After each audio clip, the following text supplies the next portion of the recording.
Assalamualaikum warahmatullahi wabarakatuh. Alhamdulillah hamdan katsiran thayyiban mubarakan fi kama yuhibbu rabbuna wa yarda. Wassalatu wassalamu ala nabiyyina Muhammadin wa ala alihi wa sahbihi wa man sara ala nahjihi bi ihsanin ila yaumiddin wa ba'd.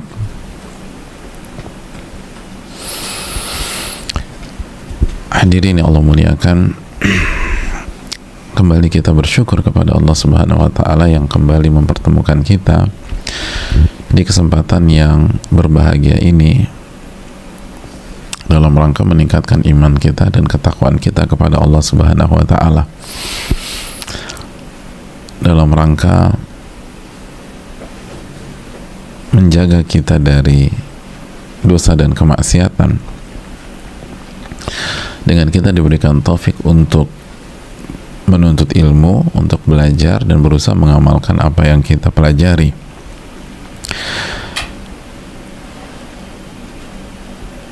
Karena ilmu adalah anugerah yang apabila kita benar-benar ikhlas dalam menuntutnya, alhamdulillah, ya dikumulai salamualaikum.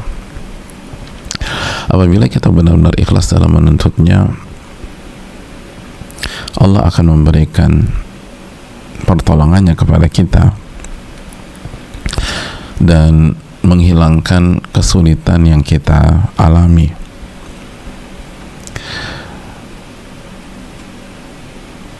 Dan itu luar biasa. Al-Imam Ibnul Jauzi, jamaah, itu ketika belajar, ketika menuntut ilmu, itu sering nggak punya makanan.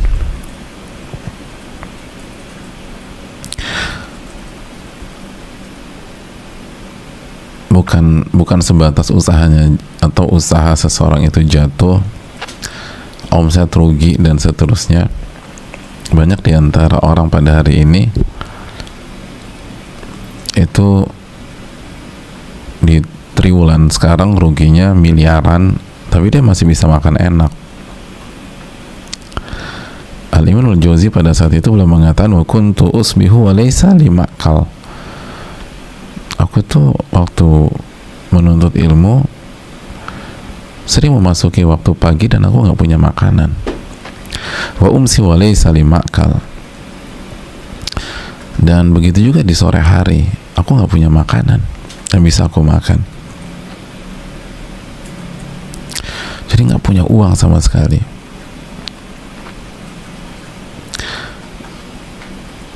Jadi di antara kita yang punya kondisi susah pada hari-hari ini, coba renungkan ini. Di pagi hari aku nggak punya makanan, dan di sore hari aku pun juga nggak punya makanan. Tapi apa kata beliau dalam kesempatan lain? Ini testimoni yang berbeda ya. Di testimoni ini beliau mengatakan, aku nggak punya makanan di pagi hari dan nggak punya makanan di sore hari. Dalam kesempatan lain beliau mengatakan, walaqad kuntu fi halawati talabi al-ilma. Tapi waktu itu tuh aku benar-benar merasakan manisnya menuntut ilmu. Alqa minasyadaidi ma huwa indi ahla minal asal li ajri ma atlubu wa arju. Dan saking manisnya aku tuh melewati masalah-masalah kehidupan, kesulitan-kesulitan hidup, pahit getir kehidupan itu, tapi di sisiku itu lebih manis daripada madu. Li ajri ma atlubu wa arju. Karena apa yang aku pelajari dan apa yang aku harapkan pada saat aku belajar.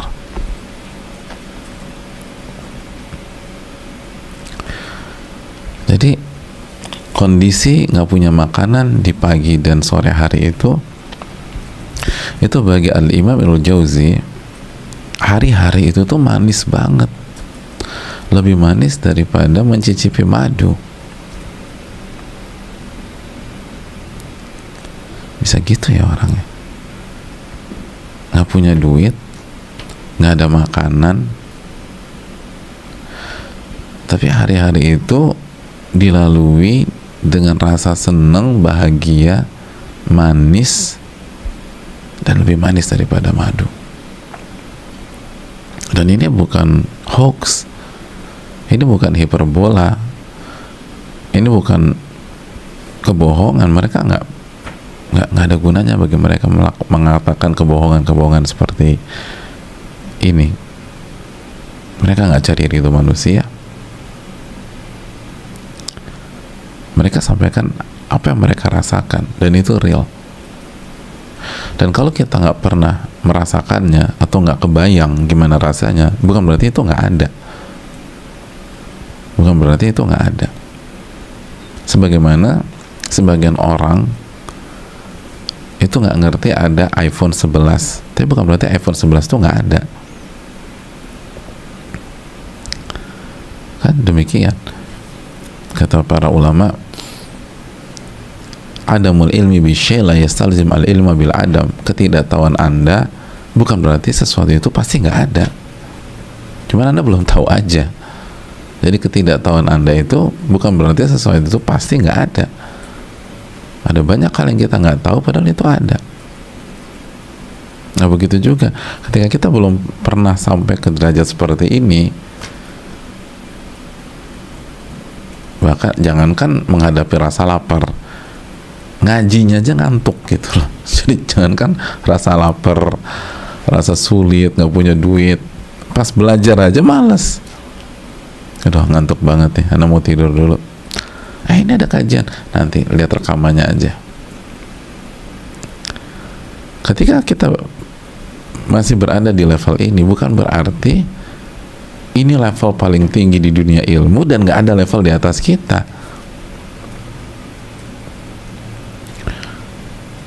Para ulama tuh bahagia semua hidupnya jamaah, walaupun susah.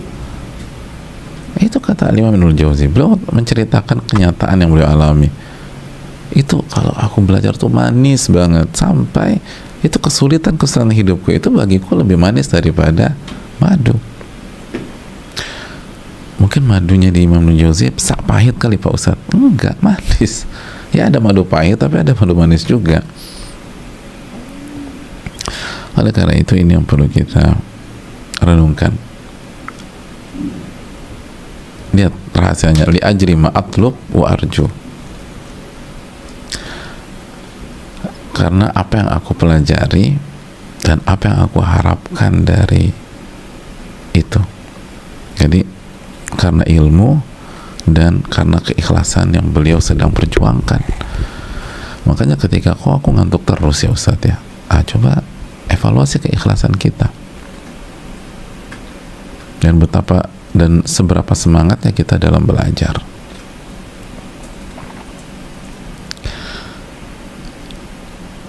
Makanya bersyukurlah kepada Allah Subhanahu wa taala. Ilmu itu kalau kita pelajari dengan kesungguhan, itu bisa mengurai masalah-masalah hidup kita pada hari-hari ini. Ya, terus belajar, terus belajar, terus belajar.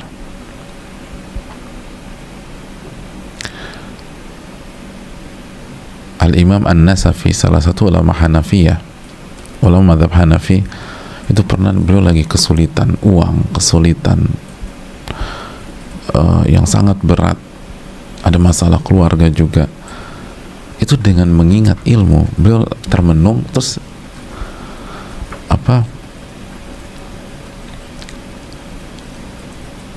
pikiran beliau langsung mengarah kepada ilmu.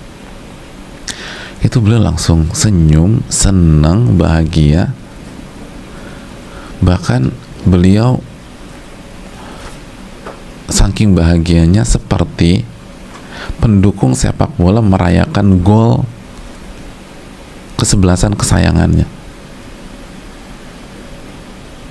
Gimana sih supporter bola tuh kalau lagi senang terjadi gol kan mungkin muter-muter gitu ya, nontonnya di ruang tamu tuh, ruang tamu dikelilingin. Itu Nasafi seperti itu, Al-Imam Nasafi.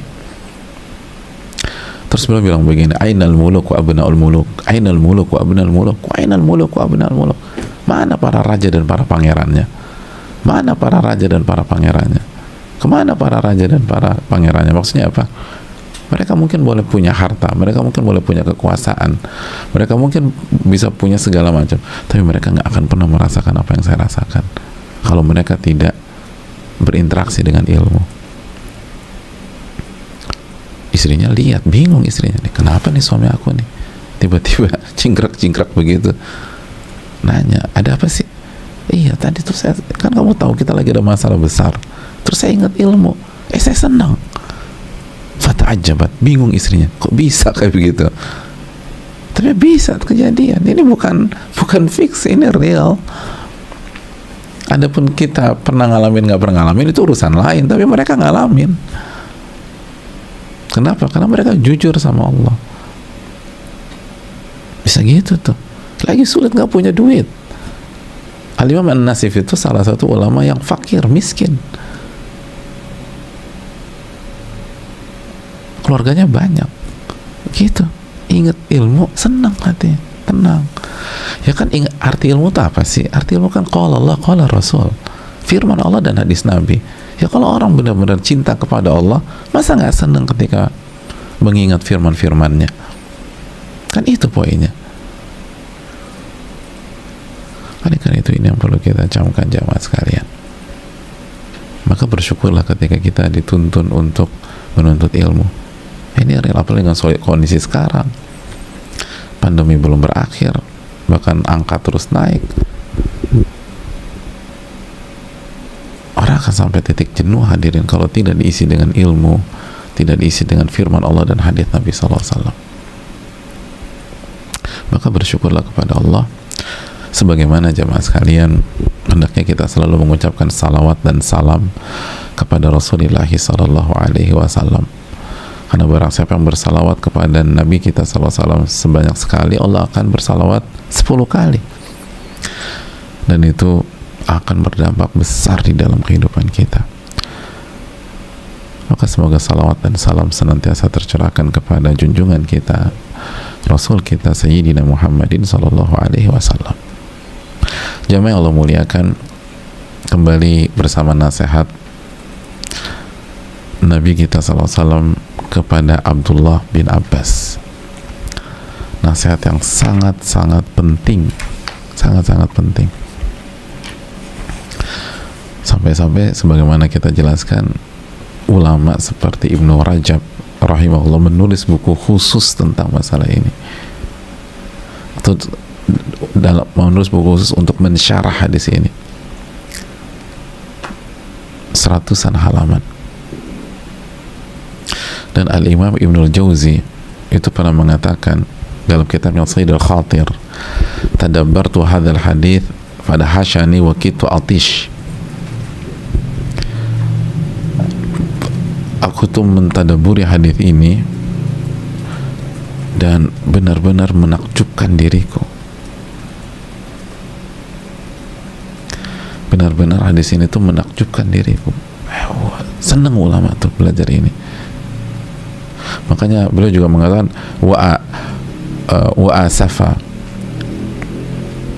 asafa minal jahli bihadzal hadits wa qillatil fahmi li ma'na. Alangkah ruginya orang yang tidak mengerti hadis ini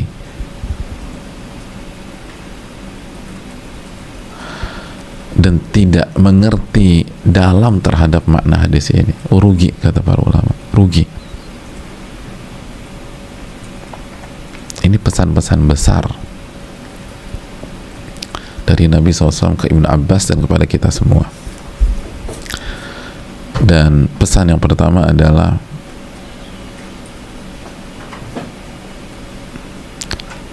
ihfadillah yahfadka. Jagalah hak Allah, niscaya Allah akan jaga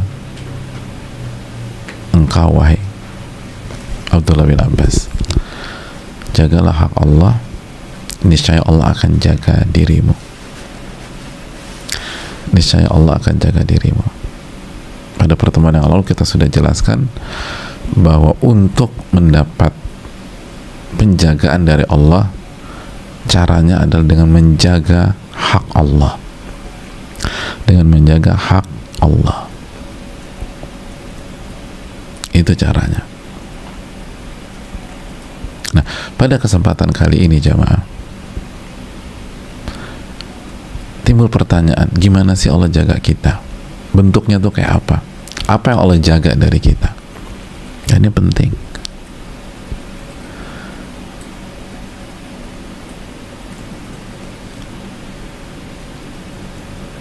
Kenapa kita harus benar-benar menjaga hak Allah?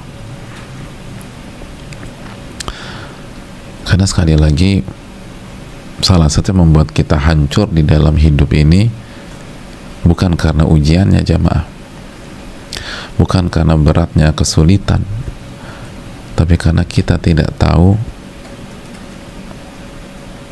bagaimana Allah berbuat untuk kita. Kita tidak mengerti af'alillah, kita tidak mengenal Allah subhanahu wa ta'ala, tidak mengenal nama-nama dan sifat-sifatnya, sehingga kita berpikir buruk tentang Allah. Allah kasih kebaikan, kita pikir ini keburukan. Allah bantu kita, kita pikir ini menjerumuskan kita. Allah menjaga kita, kita pikir Allah menghempaskan kita. Kenapa? Karena nggak ngerti. Karena nggak ngerti. Kayak anak kecil gitu loh, lagi megang pisau tajam, diambil sama ibunya. Dipikir ibunya ngalang-ngalangin dia dan membatasi kebebasannya. Nangis nih anak kecil. Semua orang kan, ini anak kecil nggak ngerti apa yang diinginkan oleh orang tuanya. Ketika ibunya mengambil pisau tajam itu dari genggamannya, itu bukan menghalang-halangi kebebasannya, itu untuk menjaga dia dan menyelamatkan dia. Tapi alih-alih bilang terima kasih, tuh anak kecil ngamuk, marah, kesal. Kenapa? Karena nggak ngerti sama sekali. Dipikir ibunya ingin menjatuhkan dia, nggak sayang sama dia. Makanya kan ibu jahat gitu.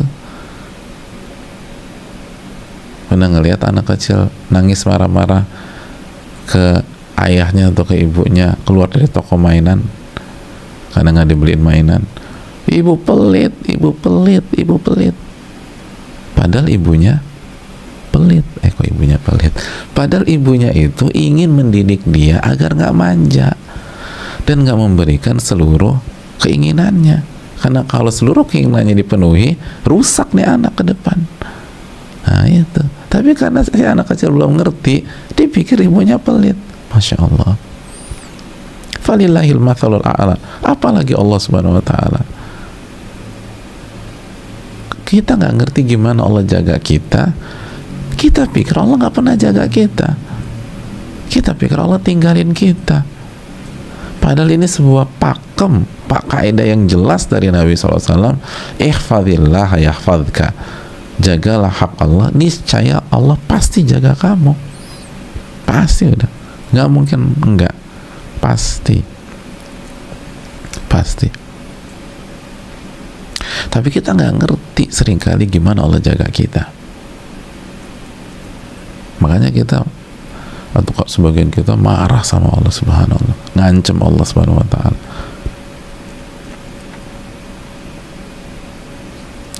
Sampai kemana Tuhan? Loh, emang Anda udah jadi hamba?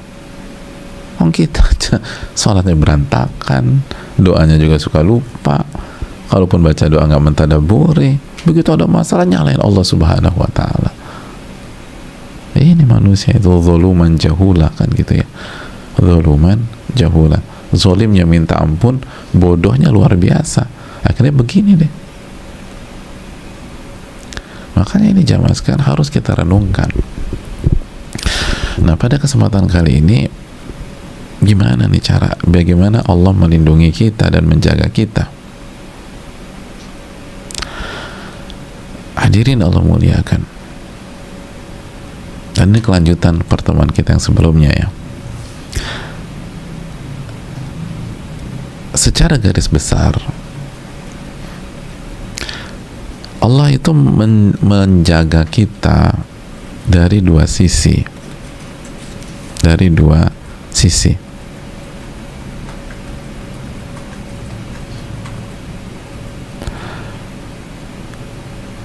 Yang pertama, dari sisi duniawi, menjaga fisik kita, jasmani kita, kekuatan kita, akal sehat kita, dan seterusnya.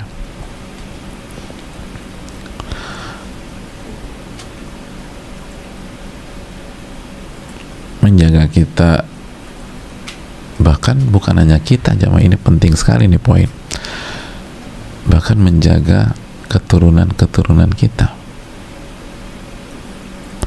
menjaga keturunan-keturunan kita, dijaga sama Allah, dijaga sama Allah Subhanahu wa ta'ala. Jadi Allah jaga kita dan keturunan kita. Hadirin Allah muliakan. Makanya jamaah sekalian, Al-Imam Muhammad bin Munkadir, salah satu pakar Quran ya di zamannya, beliau mengatakan, innallaha la yahfadzu birrajuli shalih waladahu wa walada waladih. Allah itu menjaga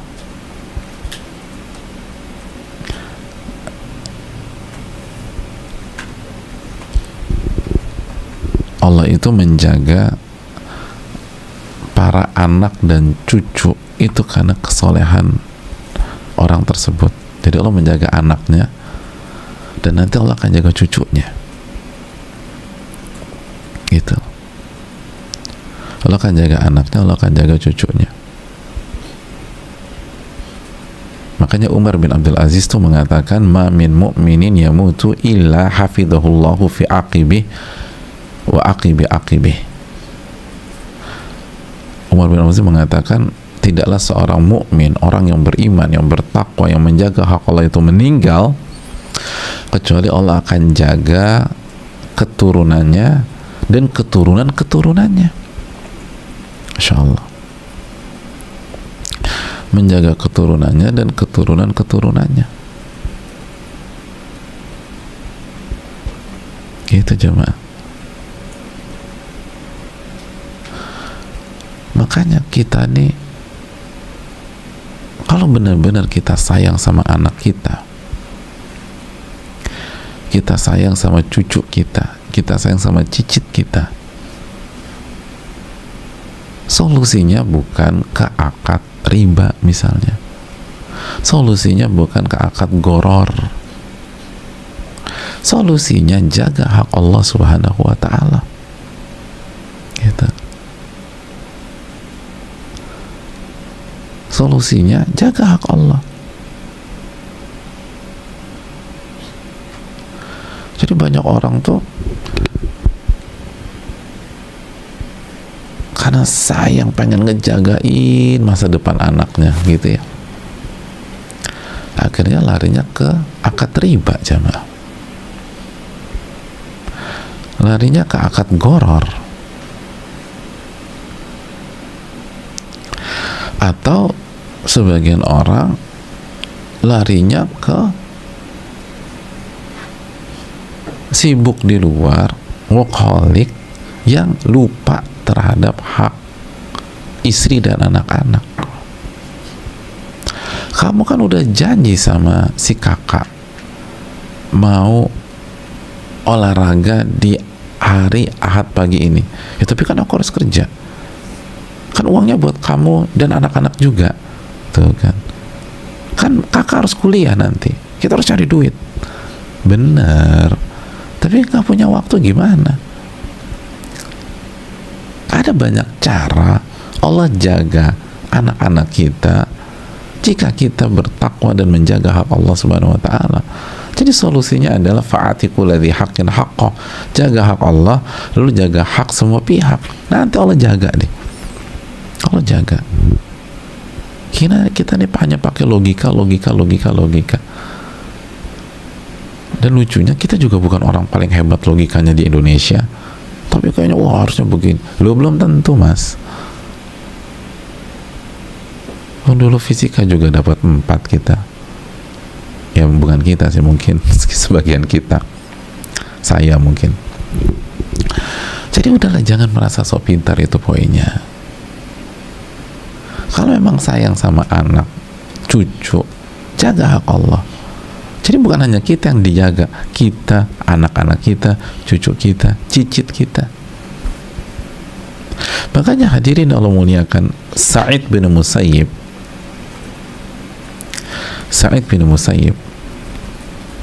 itu pernah berkata sama anaknya, di depan anaknya nih. Dan Sa'id bin Musayyib kan orang paling alim dalam ilmu fikih di masa tabi'in. Masa tabi'in itu setelah Nabi dan para sahabat, generasi kedua. Kata Sa'id bin Musayyib, ya bunai, nak, wahai anakku, la azidanna fi salati min ajlik, aku akan tambah salatku ini, salah satu tujuanku demi kamu, roja'an an uhfadha fika, aku berharap Allah jaga diriku dan Allah jaga kamu.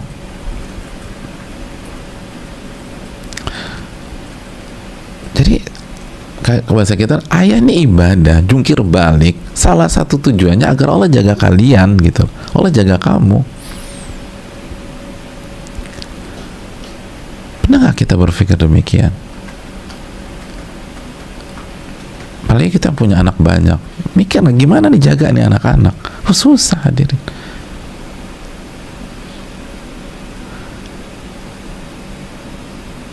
Ini kalau bukan Allah nggak bisa udah. Apalagi zaman sekarang, jaga anak-anak zaman sekarang. Berapa hebat kita bisa dampingi mereka. Oke, kalau anak kita 1, kalau anak kita 11 kayak pemain sepak bola. Terus semua 4 orang di S1, terus ada 2 orang di S2, lalu 3 orang di SMA. Gimana cara jagain pergaulan mereka tuh? Dari bandar, dari teman-teman yang buruk, dari diajak hangout, diajak clubbing, diajak nyoba putau, diajak nyoba ganja, seterusnya. Gimana caranya? Kalau kita punya anak 11, punya anak 7,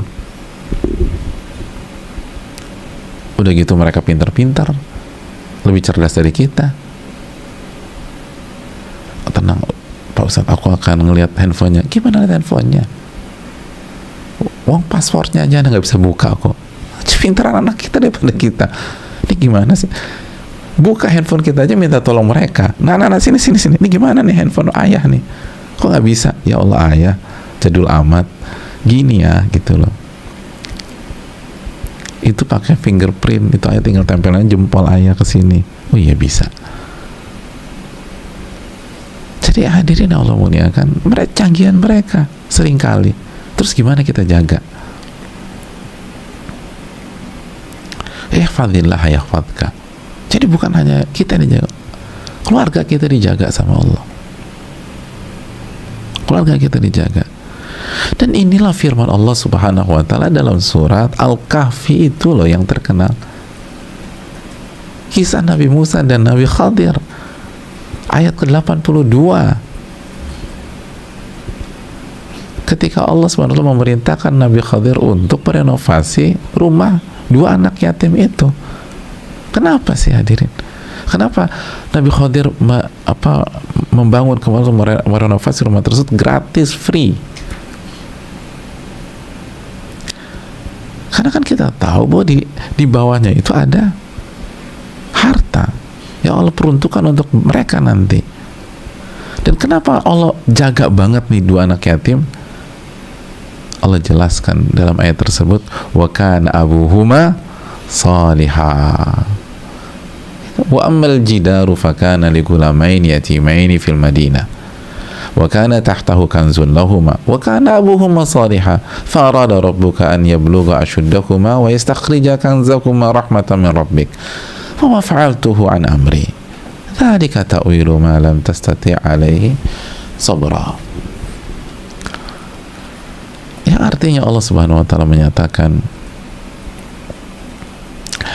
adapun dinding rumah tersebut adalah milik dua anak yatim di kota itu.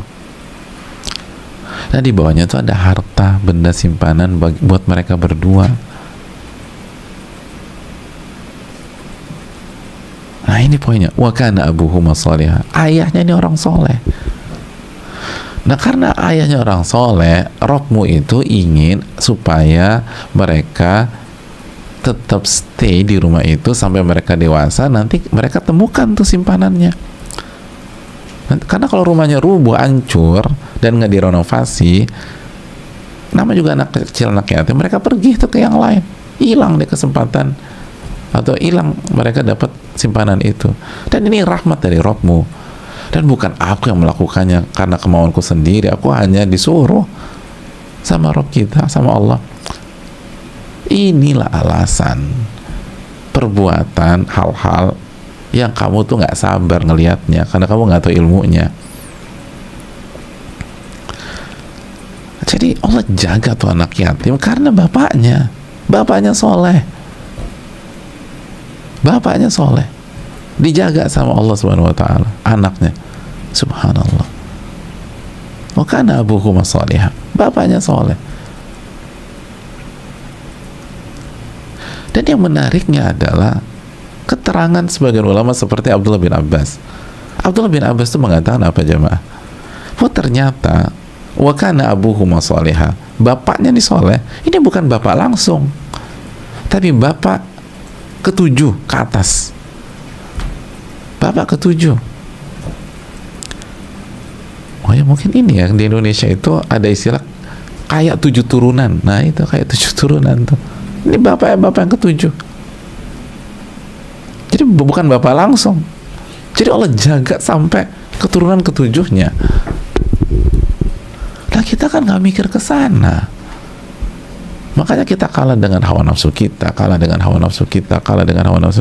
mikirin tuh anak-anak. Kalau kita mikir dengan konsep surat Al-Kahfi 82, tenang kita. Kalau la qadarallah, Allah mencabut nyawa kita di usia muda, ketika anak kita masih kecil-kecil gitu loh, dan kita nggak bisa mengawal langsung tumbuh kembang mereka, kita nggak bisa jagain mereka langsung.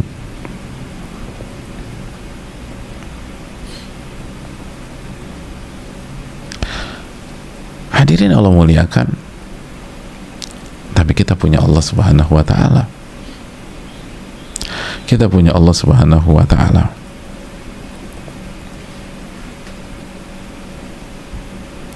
Kita punya Allah Subhanahu wa ta'ala. Allah yang akan jaga, bukan kita. Jangan pernah ragukan. Bukankah Nabi SAW akhirnya tumbuh sebagai yatim piatu? Setelah yatim, lalu ibu beliau meninggal. Tapi apakah beliau terlihat seperti sosok yang kehilangan kasih sayang di masa kecilnya? Enggak. Beliau manusia paling sempurna. Padahal masa kecilnya tidak pernah dapat sentuhan seorang ayah kandung, dan ibu beliau meninggal dunia. Ini kadang-kadang kita pakai logika, lupa bahwa Allah tuh bisa ngejaga bukan lebih lagi, Allah yang bisa jaga dengan sempurna. Kita juga kalau mau jaga gimana? Ngerti ilmu parenting juga enggak ngerti teorinya, konsepnya. Kan harusnya kita tahu diri ya. Udah, kalau kayak gitu saya harus jaga nih gitu. Jaga hak Allah Subhanahu wa ta'ala. Itu jamaah sekalian. Keturunan ketujuhnya masih dijaga.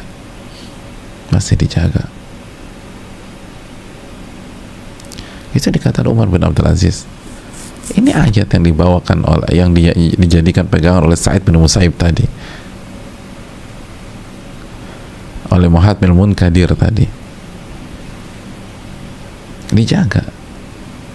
Dan ini ayat Al-Kahfi 82 ini kan konteksnya jaga dunia mereka, makanya ada simpanan di bawah, dijaga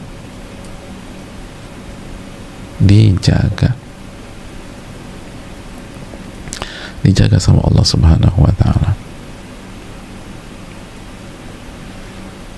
Nabi Isa alaihissalam, Nabi Isa lahir tanpa ayah kandung, dijaga tuh, nggak lemah, nggak jadi feminim.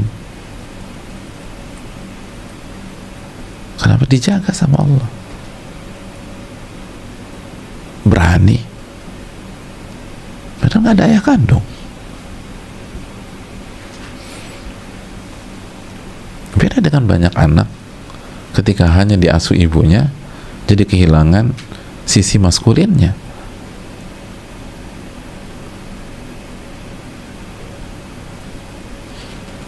Ya beda lah antara Maryam dengan seluruh ibu-ibu yang ada di dunia. Maryam mutahharaki wastafaki ala nisa'il alamin. Maryam luar biasa, makanya Allah pilih dari seluruh wanita yang ada di dunia. Jadi hadirin yang Allah muliakan, ini membuat kita harus terus berjuang menjaga hak Allah, menjaga hak Allah Subhanahu wa ta'ala. Allah kan jaga duniawi kita, dan bukan hanya kita, anak-anak kita, cucu kita, cicit kita.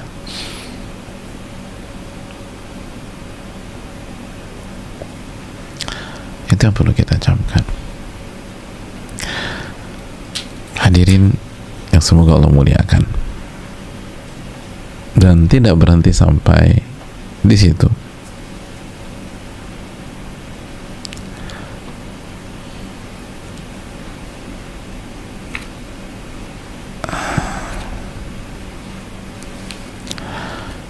Di antara penjagaan Allah, dan ini lebih penting,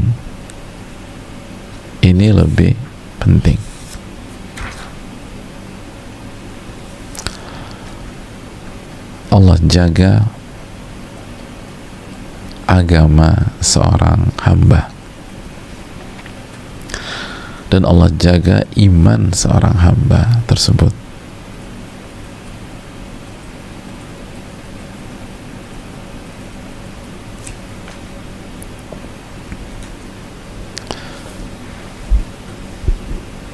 Ini lebih tinggi dan puncak penjagaan Allah kepada seorang hamba, karena dunia mau dijaga kayak apapun tetap fana-fana juga jamaah, tetap konsepnya sementara. Itu karakter yang nggak bisa dipisahkan dengan dunia. Dan dunia mau dijaga kayak apapun tetap rendah aja. Makanya kan sebagian ulama mengatakan kehidupan material ini dinamakan kehidupan dunia karena dunu itu rendah di antara maknanya. Jadi hadirin yang Allah muliakan, maka kita harus membuka mata kita ke sisi yang lebih tinggi dari itu, yaitu penjagaan terhadap iman dan agama kita. Jadi kalau kita berusaha untuk menjaga hak Allah, maka Allah akan jaga iman kita dan agama kita. Makanya para ulama menjelaskan, lihat bagaimana lihat bagaimana Nabi kita Shallallahu Alaihi Wasallam melepas orang yang hendak safar dengan doa. melepas orang yang akan safar dengan doa.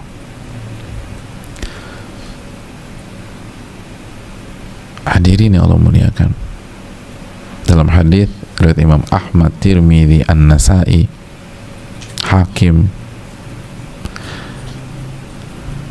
dan lain-lain,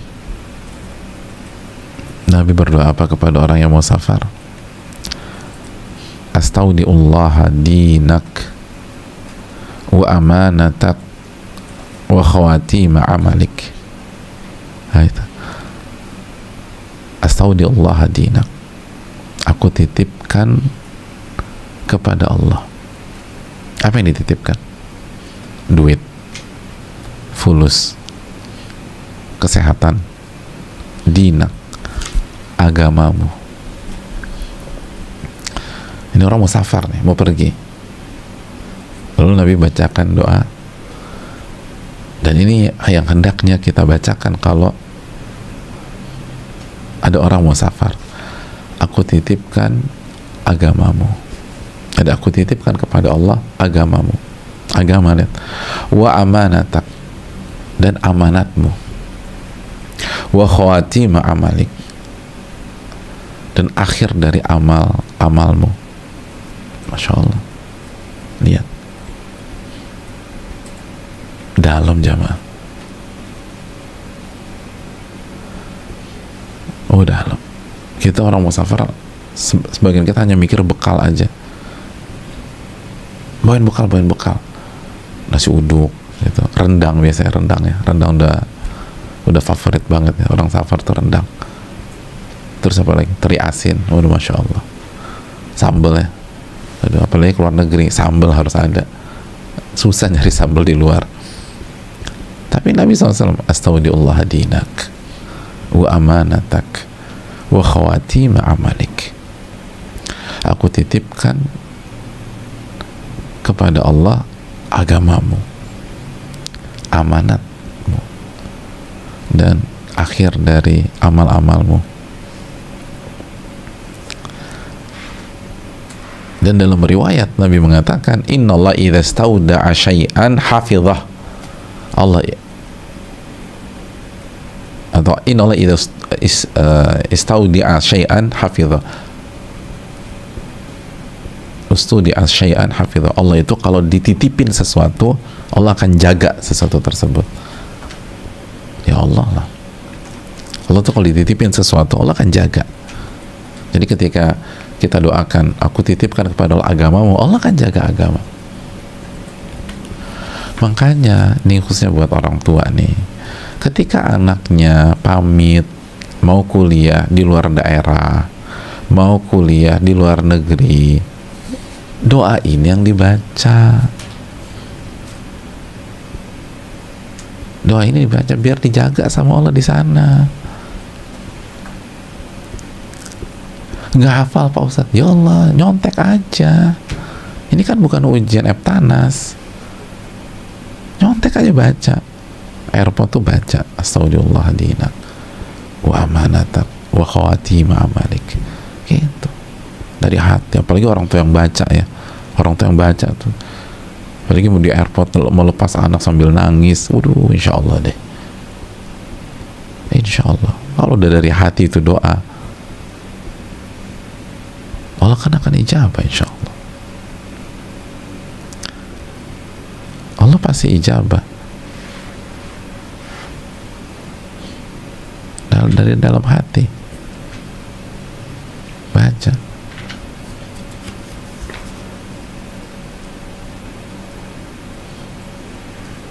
Itu poinnya. Makanya jamaah sekalian,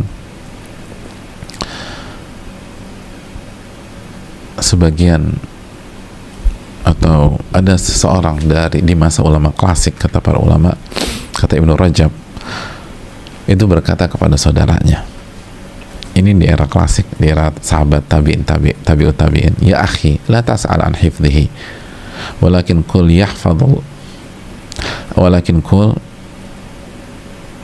yahfadul iman. Saudaraku, jangan kau tanya tentang penjagaan Allah, tapi katakanlah menjaga iman. Maksudnya apa sih? Maksudnya gini, annal muhim, kata Ibnu Rajab, annal muhim huwa du'a bi hifdziddin. Yang paling penting dalam hidup itu kita tuh minta kepada Allah agar Allah jaga agama kita. Kenapa? Fa innal hifdzud dunyawi qad yashtadiqu fil albar wal fajir. Karena kalau hanya sebatas menjaga duniawi kita, maka baik orang yang soleh, orang baik, dan orang yang fasik fajir itu dapat penjagaan itu. Dapat penjagaan itu. Ketika misalnya seseorang naik pesawat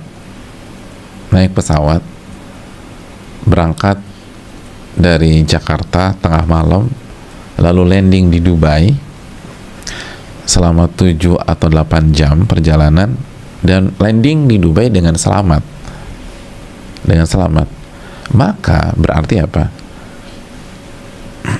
Maka orang yang sholat subuh dan orang yang nggak sholat subuh dalam perjalanan tersebut, misalnya tiba di Dubai duha misalnya tiba di duha, mungkin ada delay segala macam, jadi tibanya duha. Jadi orang yang sholat subuh dalam perjalanan tersebut dan orang yang nggak sholat subuh dijaga sama Allah. Makanya buktinya landing di Dubai. Padahal nggak semuanya sholat subuh, tapi semuanya dijaga sama Allah sehingga selamat sampai di Dubai. Orang yang di pesawat mesennya air putih karena nyari yang halal, dan yang mesennya minuman keras, sama-sama dijaga sampai Dubai. Gitu. Makanya ulama klasik dulu tuh bilang, yang paling penting minta dijaga agama. Karena kalau duniawi bisa kalian sama aja. Terus apa bedanya dong? Jaga agama. Makanya hadirin Allah muliakan, Umar itu pernah terkagum-kagum ketika mendengar ada seseorang doanya begini, Allahumma innaka taqulu bainal mar'i wa qalbi faqul baini wa baina ma'asik. Ya Allah, engkau tuh bisa memisahkan antara seseorang dan hatinya, maka tolong pisahkan aku dengan segala bentuk kemaksiatan kepadamu. Fa'ujiba dzalika Umar kagum, bagus banget nih doa ya. Jadi orang ini minta tolong pisahkan aku dengan berbagai macam maksiat, tolong ya Allah gitu.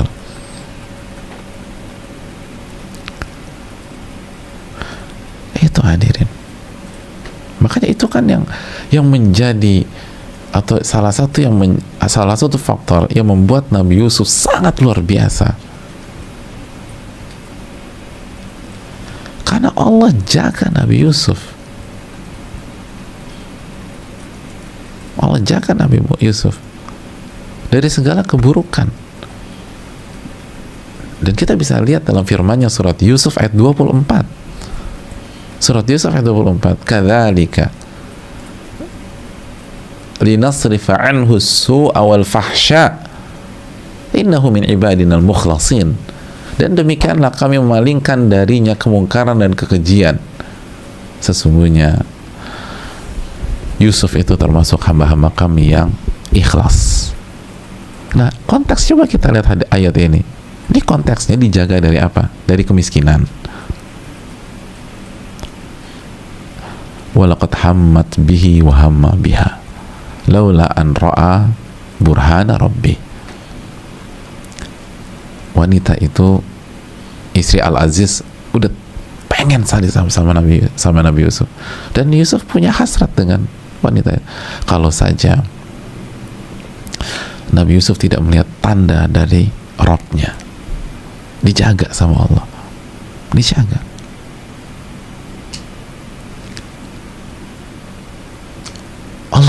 Allah jaga dari apa, jamaah?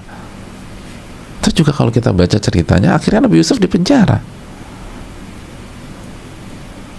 Kalau orientasinya dunia, maka Nabi Yusuf nanti komplain sama Allah, lo gimana sih, saya udah nggak maksiat, kenapa saya dipenjara ya Allah?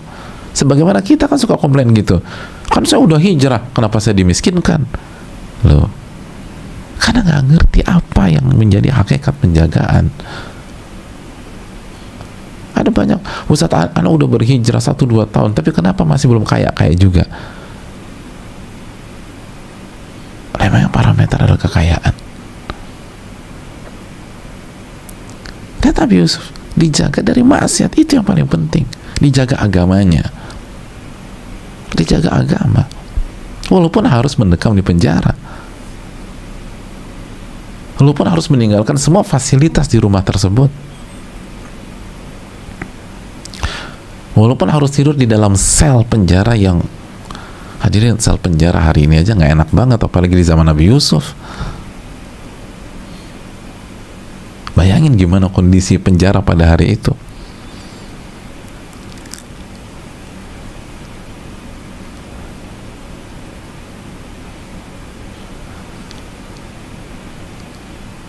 Tapi hadirin sekalian, itulah penjagaan yang sejati. Itulah penjagaan yang sejati. Ketika Allah menjaga kita dari maksiat, menjaga agama kita, itu penjagaan yang sejati. Menjaga hati kita dari hasad, menjaga hati kita dari sombong, menjaga hati kita dari riya, menjaga hati kita dari cinta kepada makhluk melebihi cinta kepada Allah, menjaga diri kita dari rongrongan hawa nafsu kita sendiri. Oh, itu paling dalam, jamaah.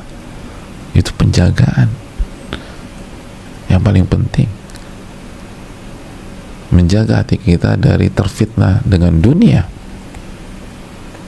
baik kita miskin, apalagi pas kita lagi banyak duit.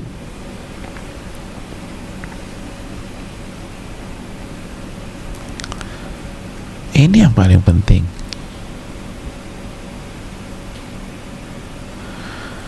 Dan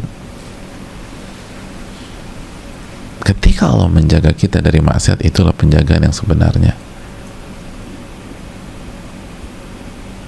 Para ulama seperti Al-Imam Rajab itu membawakan banyak kisah bagaimana Allah menjaga hambanya yang berusaha menjaga haknya. Ada seseorang yang berangkat untuk mengerjakan ibadah haji. Fabata bi Makkah ma'a qaumin fahamma bi ma'siyah. Maka begitu tiba di Makkah, beliau orang ini bermalam dengan sebuah kaum, dengan sebuah komunitas. Lalu pada malam itu dia ingin maksiat. Dia ingin maksiat. Fasami'a hatifan yahtifu yaqul.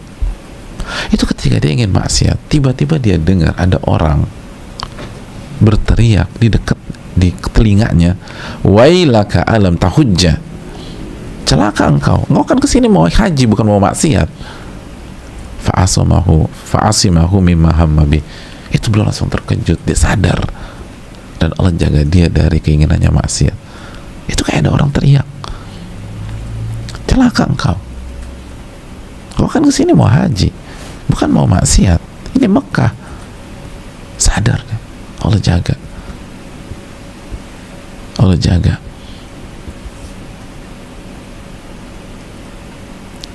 Ada kasus lagi, ada orang ingin maksiat dan dia pergi ke tempat maksiat tersebut. Pergi ke tempat tersebut. Ini real ya. Pergi ke tempat maksiat. Pada saat dia lagi jalan menuju tempat maksiat, famarra fi tariqi biqasin yaqussu 'ala nas. Dia melewati kerumunan. Ternyata pada saat itu ada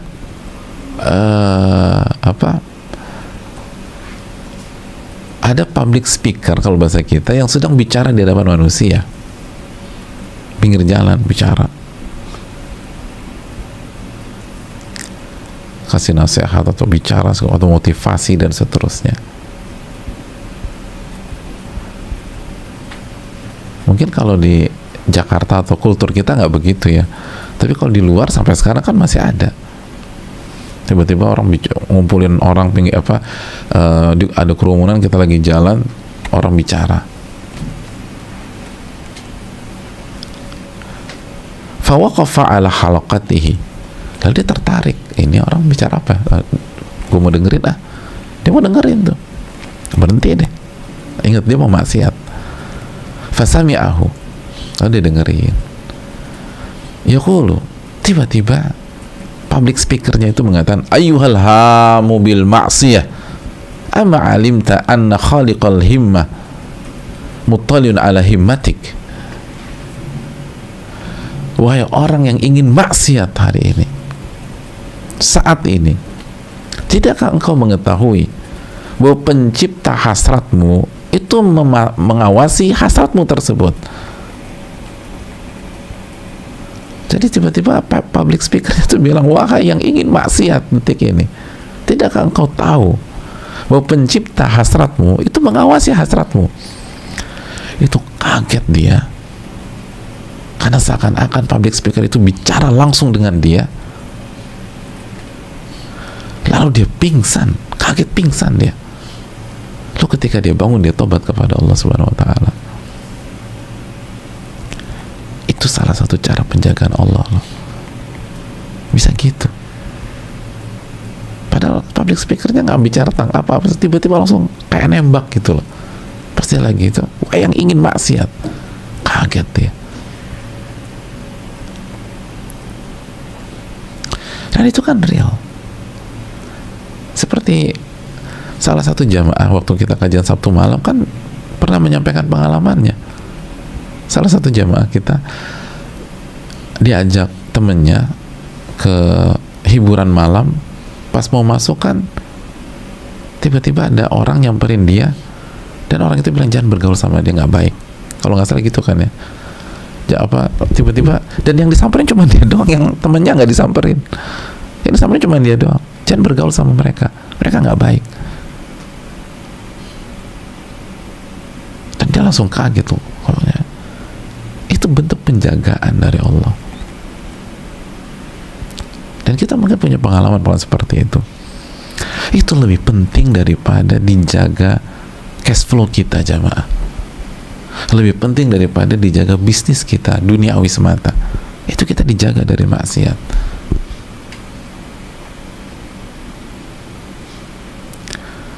Atau dengan cara-cara yang lain.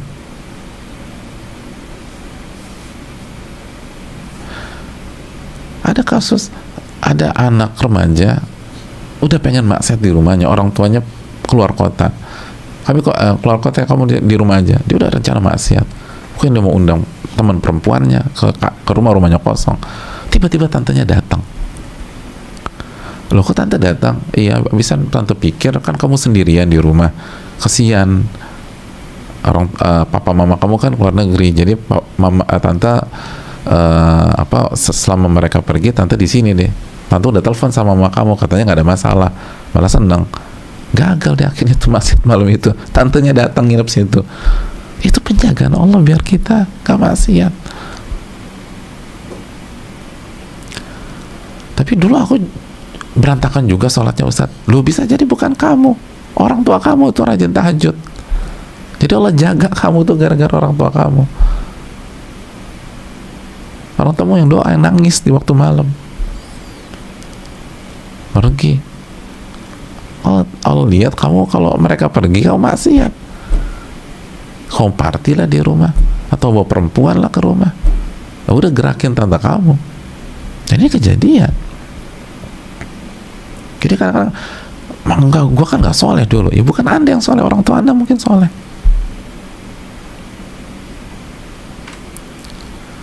Atau bisa jadi Allah jaga kita, ditangkap kita. Baru mau coba obat-obatan, baru mau tiba-tiba kegerebek. dibawa ke polsek. Kita pikir ini adalah musibah atau ini menghancurkan, padahal itu cara Allah menyelamatkan kita. Karena kalau kita nggak digerbek pada saat itu, akhirnya kita nyoba, kita candu, dan kita bisa mati overdosis atau hancur masa depan kita. Nggak masalah malu segala macam, tapi cuma sedikit. Akhirnya kita kapok, kita jerah, kita nggak mau bermain dengan itu lagi. Kita tobat kepada Allah, nyesel karena baru awal-awal, tiba-tiba udah ketangkap. Akhirnya tobatan nasuha. Itu cara Allah jaga kita. Tapi kita nggak ngerti. Akhirnya kita buruk sangka dengan Allah. Kita nggak ngerti. Ada cara Allah jaga kita.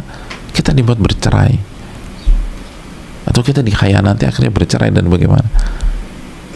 Sehingga Allah jaga di masa depan kita yang lebih jauh. Kita dikasih kesempatan tobat, lalu kita ketemu dengan sosok lain, lalu membangun rumah tangga yang lebih bagus, dan seterusnya. Itu cara Allah menjaga.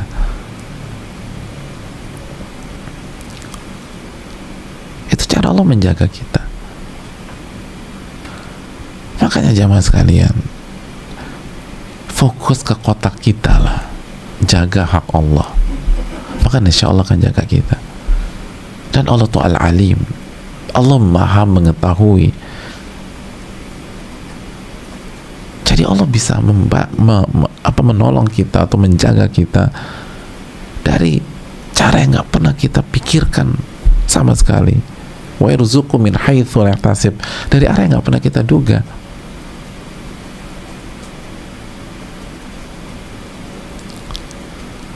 Al-Alimul Khabir, yang maha mengetahui, baik yang global maupun yang detail. Oleh karena itu, ini yang perlu kita camkan.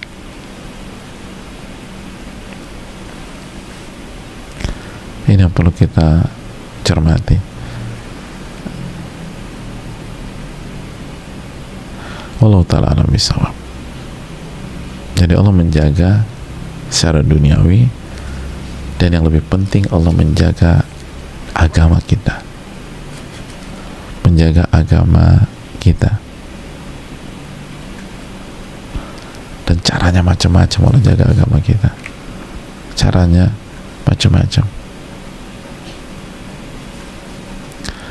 Caranya macam-macam.